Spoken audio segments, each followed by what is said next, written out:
بسم اللہ الرحمن الرحیم۔ ناظرین السلام علیکم ورحمۃ اللہ وبرکاتہ۔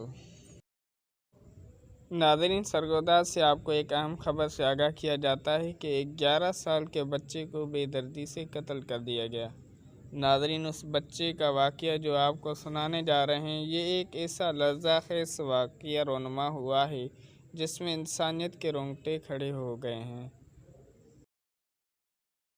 کہ ایسے شفاق اور بے رحم انسان ہمارے ملک پاکستان کے اندر موجود ہیں کہ جن کو بچوں کے اوپر بھی رحم نہیں آتا۔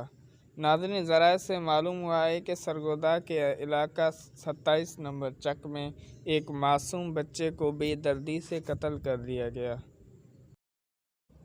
ناظرین، ملزمان نے صرف قتل ہی نہیں کیا بلکہ اس معصوم بچے کی آنکھیں بھی نوچ ڈالیں اور کلاڑی کے ساتھ بچے کے جسم کے ٹکڑے ٹکڑے کر دیے، اور اس کے بعد انہوں نے اس لاش کو کھیتوں میں پھینک دیا۔ ناظرین، ہمارا دین اسلام ہمیں بچوں پر شفقت کرنے کی تلقین کرتا ہے، لیکن اس کے برعکس یہ کیا ہے؟ یہ اتنی سنگدلی اور ظلم کی انتہا آخر کیوں ہے؟ اس سب کا ذمہ دار کون ہے؟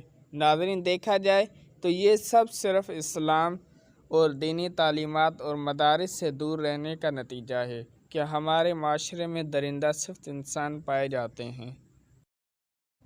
تو ناظرین، یہ تھی آج کی خبر۔ مزید ایسی ویڈیوز حاصل کرنے کے لیے ہمارے چینل کو سبسکرائب کریں اور ویڈیوز کو لائک کریں تاکہ ہر آنے والی نئی ویڈیو سب سے پہلے آپ تک پہنچے۔